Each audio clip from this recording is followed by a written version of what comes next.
Welcome student, मैं Amritesh sir आपका स्वागत करता हूं।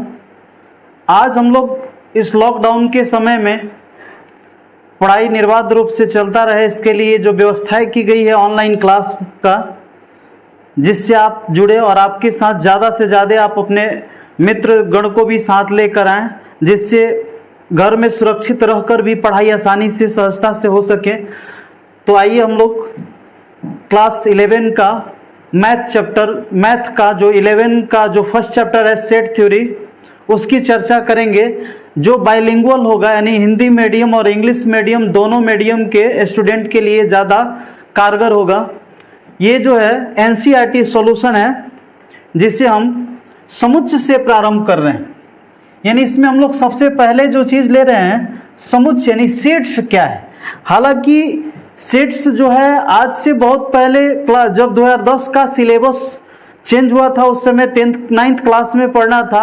आज भी आईसीएसई बोर्ड में क्लास 6 में सेट्स की चर्चा हो जाती है, लेकिन बिहार बोर्ड के स्टूडेंट जो होते हैं सेट से अपरिचित होते हैं। तो हम जानते चलेंगे सेट्स क्या है। बहुत मजा आएगा, चूंकि ये बहुत इंटरेस्टेड चैप्टर है और मैथ जो है बहुत सरल, सहज और सरल भाषा में होती है। बस उसके कॉन्सेप्ट को समझने की जरूरत होती है। एक बार कॉन्सेप्ट समझ में आ जाएगा तो किसी प्रकार का कभी भी दिक्कत नहीं होगा। जैसे मान लीजिए सेट यानी समुच्चय क्या है, तो समुच्चय अध्याय 1 में समुच्चय के बारे में हम लोग समझेंगे। पहले समझेंगे समुच्चय का शुरुआत कहां से हुआ, यानी समुच्चय का हम लोग परिचय समझते चलेंगे। तो देखिए, समुच्चय की अवधारणा आधुनिक गणित का मूल आधार है। यानी जो समुच्चय होता है उसकी अवधारणा, उसका जिक्र जो है आधुनिक गणित का आधार माना जाता है। आजकल इसका प्रयोग गणित के कई शाखाओं में होता है। इसका आजकल प्रयोग गणित के कई शाखाओं में होता है। इस शब्द का प्रयोग सबसे पहले प्रयोग जर्मन के एक गणितज्ञ जॉर्ज कैंटर के द्वारा किया गया था। जर्मन के एक गणितज्ञ जॉर्ज कैंटर, यानी इसे यूं कहें तो सेट्स का पितामह कह सकते हैं, फादर ऑफ सेट्स के नाम से जान सकते हैं, जॉर्ज कैंटर ने किया था। हालांकि समुच्चय शब्द अपरिभाषित है, समुच्चय की अपनी परिभाषा नहीं होती है, लेकिन बोलचाल के तौर पर हम समुच्चय का एक मानक परिभाषा का इस्तेमाल करते हैं, लेकिन वास्तव में समुच्चय जो है एक अपरिभाषित शब्द होता है।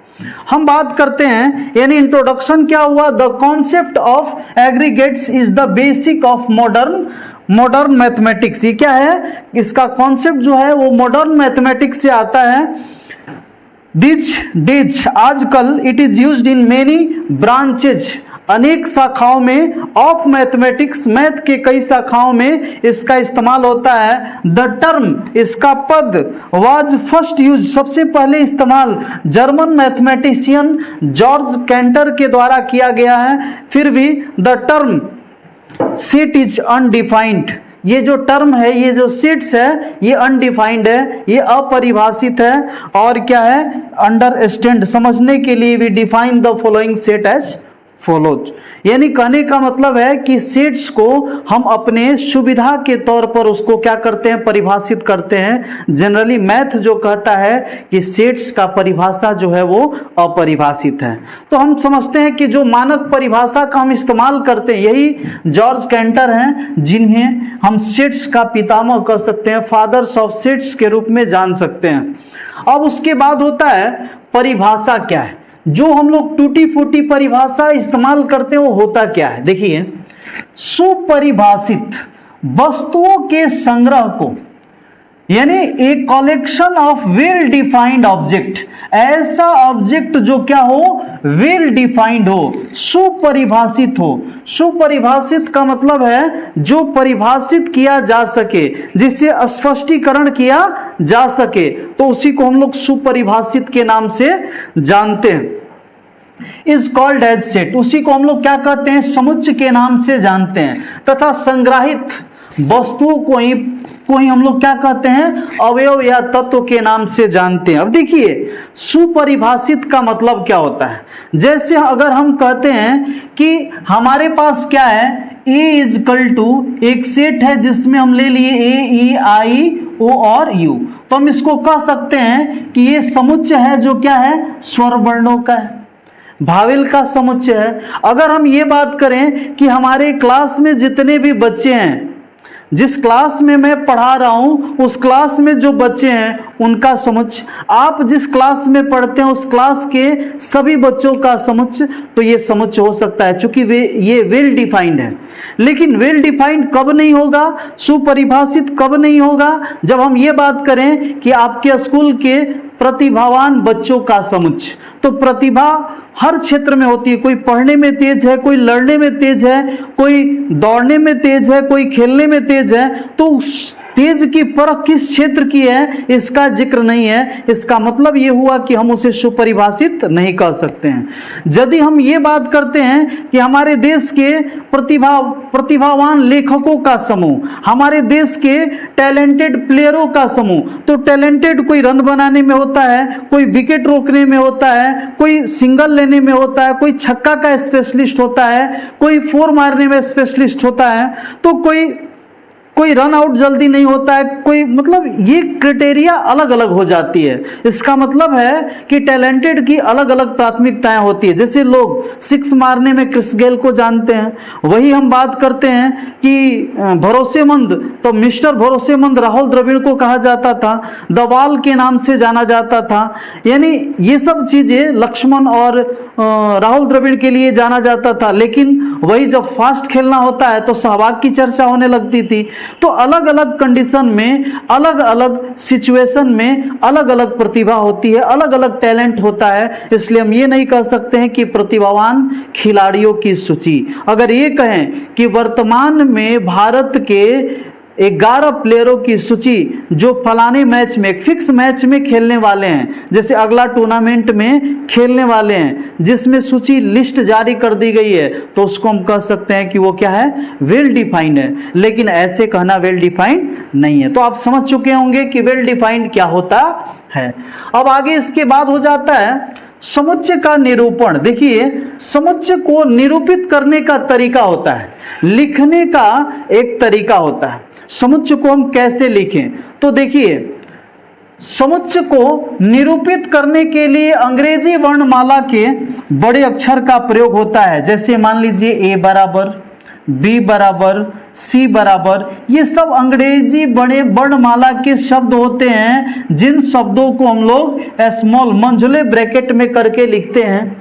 अब मान लीजिए इसमें हमको लिखना होगा इसके सदस्य, तो इनके सदस्यों को दर्शाने के लिए हम छोटा अक्षर का इस्तेमाल करते हैं। इनके सदस्यों को दर्शाने के लिए A, B, C, D, E ऐसे इस्तेमाल करेंगे। यानी समुच्चय को निरूपित करने के लिए अंग्रेजी वर्णमाला के बड़े अक्षर का प्रयोग होता है, जबकि उनके अंदर जो सदस्य होता है, एलिमेंट्स होते हैं, उन सदस्यों को दर्शाने के लिए हमें छोटे अंग्रेजी वर्णमाला के अक्षरों का इस्तेमाल करना पड़ता है। समुच्चय को दो मंझले कोष्ठक के अंदर लिखकर दर्शाया जाता है। यानी रिप्रेजेंटेशन ऑफ सेट्स आप समझ गए।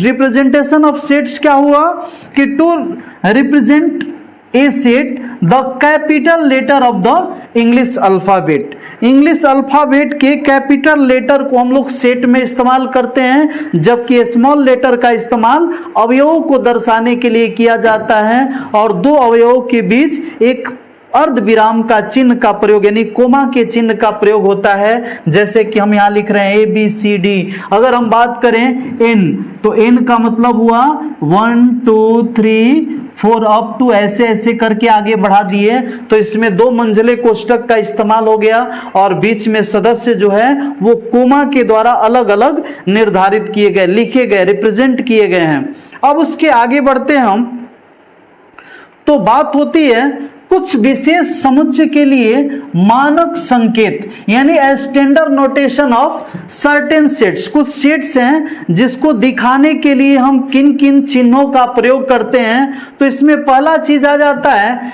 कि प्राकृत संख्या का समुच्चय। तो प्राकृत संख्या के समुच्चय को हम किससे दर्शाते हैं? बड़ी एन से। यानी इसका मतलब ये हुआ कि n इजकल टू हम ये लिख सकते हैं 1 2 3 4 अप टू आगे जहां तक जाना होगा वहां तक अनंत तक जाता है, तो ये प्राकृत संख्याएं हो जाती है। दूसरा हो जाता है बाबू जेड या आई। जेड से कहें या आई से कहें, जो पूर्णांकों के समुच्चय को दर्शाता है, यानी सेट ऑफ इंटीजर्स को दर्शाता है, यानी इसको जेड से हम कह सकते हैं डॉट डॉट डॉट -2 -1 0 और 0 के बाद 1 2 अप टू आगे। तो इन समुच्चयों को हम लोग क्या कहेंगे? इसमें पूर्णांक संख्या है, इसलिए इसे किसे जेड से या फिर इसी चीज को आई से दर्शा सकते हैं। आई इजकल टू इंटीजर्स होता है और इंटीजर्स मीन्स पूर्णांक संख्या ही होता है। तो पूर्णांक संख्या को दर्शाने के लिए जेड से और प्राकृत संख्या को दर्शाने के लिए हम n का इस्तेमाल करते हैं। चूंकि आप जानते हैं कि सेट्स को दर्शाने के लिए बड़े अक्षर का ही इस्तेमाल किया जाता है। अब आगे हो जाता है कि क्यू परिमेय संख्याओं के समुच्चय को दर्शाता है। अब परिमेय संख्या क्या आप जानते हैं? जो p बटा q के रूप में होता है, जैसे 3/2 5/2 7, तो यहाँ पे कुछ नहीं है तो 1 है। तो इस तरह से क्या होता है? परिमेय संख्या के समुच्चय को दर्शाने के लिए हम q का इस्तेमाल करते हैं। परिमेय संख्या को दर्शाने के लिए हम q का इस्तेमाल करते हैं। अब इसके बाद हो जाता है r। आर क्या होता है? वास्तविक संख्या, यानी set of real number. Real number में क्या होता है? परिमेय भी आता है और अपरिमेय संख्या भी आ जाता है। परिमेय और अपरिमेय संख्याओं को हम वास्तविक संख्या कहते हैं और वास्तविक संख्या को हम रियल नंबर आर से रिप्रेजेंट करते हैं, आर से दर्शाते हैं। जैसे -3 3/2 √2 1/5, ये सब के सब परिमेय वास्तविक संख्याएं हो जाती है। अब इसके बाद हो जाता है बाबू जेड प्लस हल्का ऊपर होता है। जेड प्लस धन पूर्णांकों का समुच्चय होता है। जेड प्लस से धन पॉजिटिव इंटीजर्स का इस्तेमाल होता है। जैसे जेड प्लस लिख दिए तो यहाँ पे हो जाएगा आपका क्या? पॉजिटिव इंटीजर्स, यानी 1 2 3 सब प्लस में है तो पॉजिटिव हो गया। 4 अप टू आगे अनंत तक जाता है। तो इस तरह से अगला हो जाता है क्यू प्लस। अगर क्यू के ऊपर प्लस है तो ये धन परिमेय संख्याओं का समुच्चय होता है, यानी क्यू के ऊपर प्लस है तो set of positive rational number, यानी रेशनल नंबर में क्या होता है? परिमेय संख्या, जैसे 3/2 4/3 6/4 3 4 अप टू आगे जहां तक जाए सभी रेशनल नंबर जो पॉजिटिव होते हैं इसको इससे रिप्रेजेंट किया जाता है, दर्शाया जाता है। अब इसके आगे हो जाता है आर प्लस। ये केवल धन वास्तविक संख्याओं को दर्शाने के लिए होता है। और वास्तविक संख्या में क्या होता है? वो परिमेय संख्या और अपरिमेय संख्या दोनों शामिल हो जाता है। इसी को हम वास्तविक संख्या के नाम से जानते हैं। आगे हो जाता है बाबू कि संकेत कुछ होते हैं जिसका इस्तेमाल हम लोग करते हैं। जैसे मान लीजिए सदस्यों को निरूपित करने अथवा नहीं निरूपित करने के लिए एलिमेंट्स, इस तरह से होता है एलिमेंट्स, इसको हम लोग बिलोंग्स टू भी कहते हैं। एलिमेंट्स, इस चिन्ह को हम लोग क्या कहते हैं? Belongs to. और जब इसको क्रॉस कर देते हैं तो इसका मतलब हो जाता है नॉट बिलोंग्स टू, यानी जो इसमें शामिल नहीं है, बिलोंग्स टू। अब देखिए समझते चलते हैं कि कब बिलोंग्स टू होगा और कब नॉट बिलोंग्स टू होगा। जैसे मान लीजिए कि एक सेट है a बराबर 1 2 3 4 और 5, ये सेट हो गया जिसको हम 1 2 3 4 5 सदस्यों के रूप में निरूपित किए। तो अगर हम ये कहें कि 1 और बीच में खाली स्थान है a, या फिर ये कहें कि 6 और यहां लिख दिए a, लिख दिए 7 और यहां लिख दिए a, या फिर लिख दिए 4 और यहां लिख दिए a। अब इसमें हमको देखना है कि 1, इसमें हमको 2 साइन इस्तेमाल करना है, या तो एलिमेंट और नहीं तो नॉट एलिमेंट। ये दो चीजें प्रयोग करना है। तो इसमें हम क्या देखेंगे, अगर एलिमेंट्स है मतलब उसका सदस्य है यानी उससे बिलोंग्स कर रहा है तो एलिमेंट्स का चिन्ह लगाएंगे बिलोंग्स का, और नहीं तो नॉट बिलोंग्स का लगाएंगे।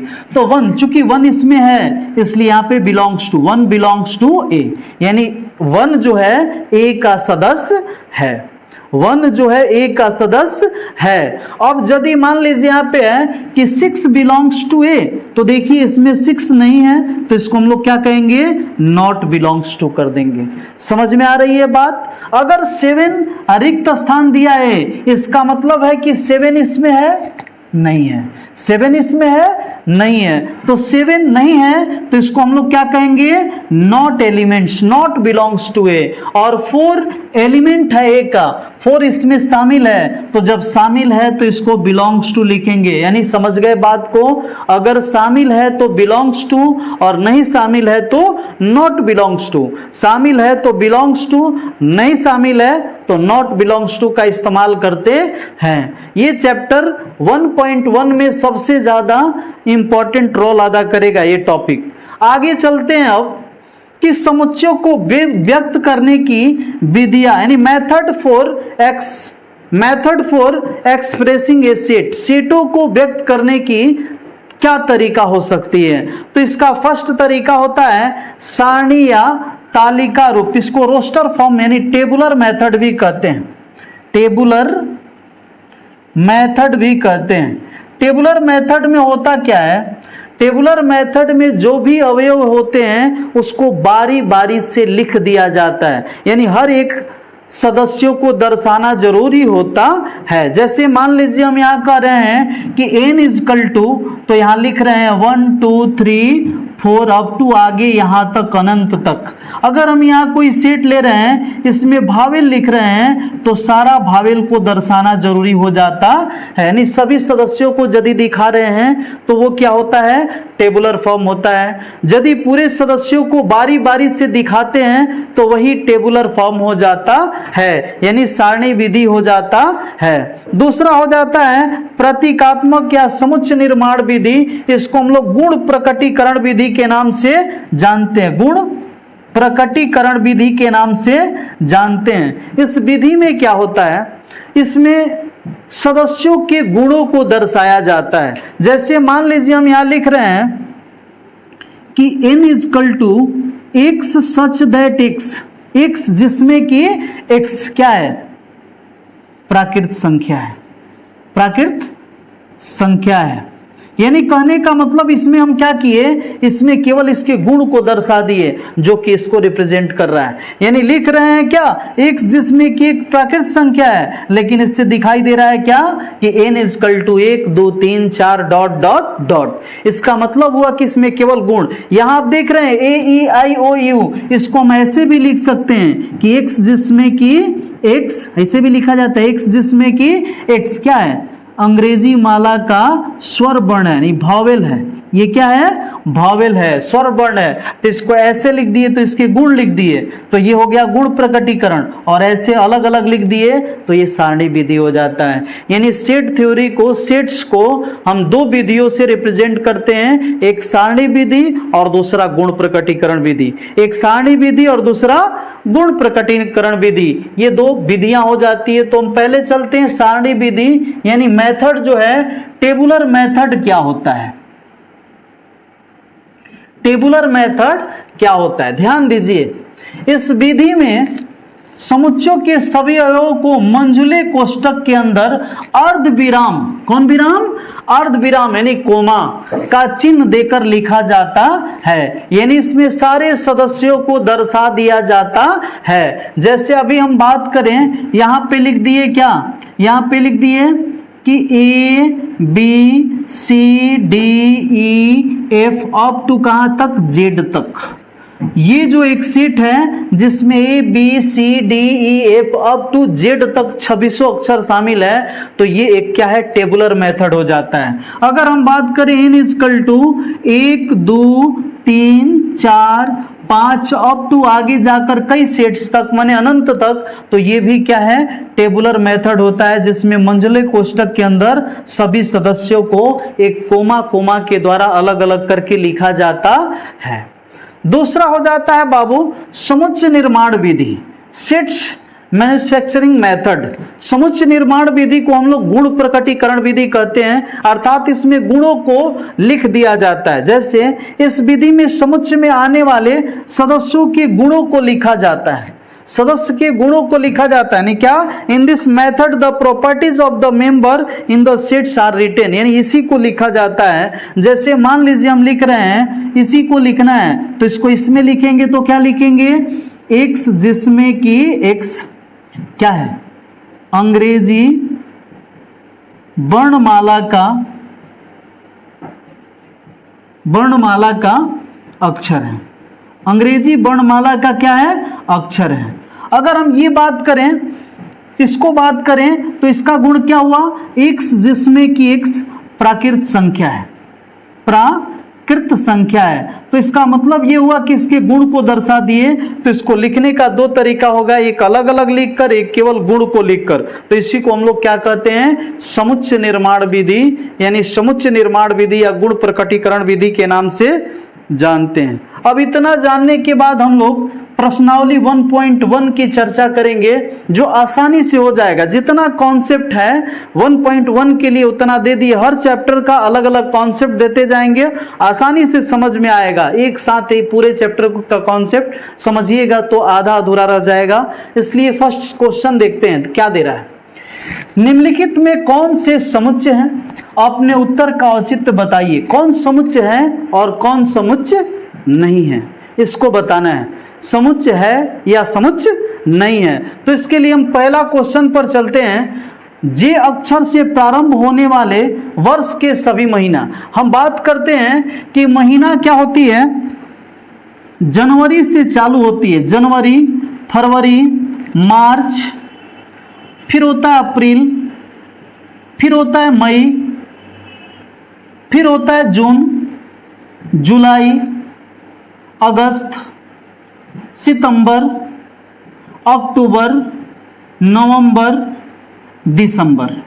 अब हमको ये समझना है कि इसमें वह महीना लेना है जो किससे शुरू हो रहा है, जे से शुरू हो रहा है। तो जे से एक जनवरी शुरू हो रहा है, जे से एक जून शुरू हो रहा है और जे से एक जुलाई शुरू हो रहा है।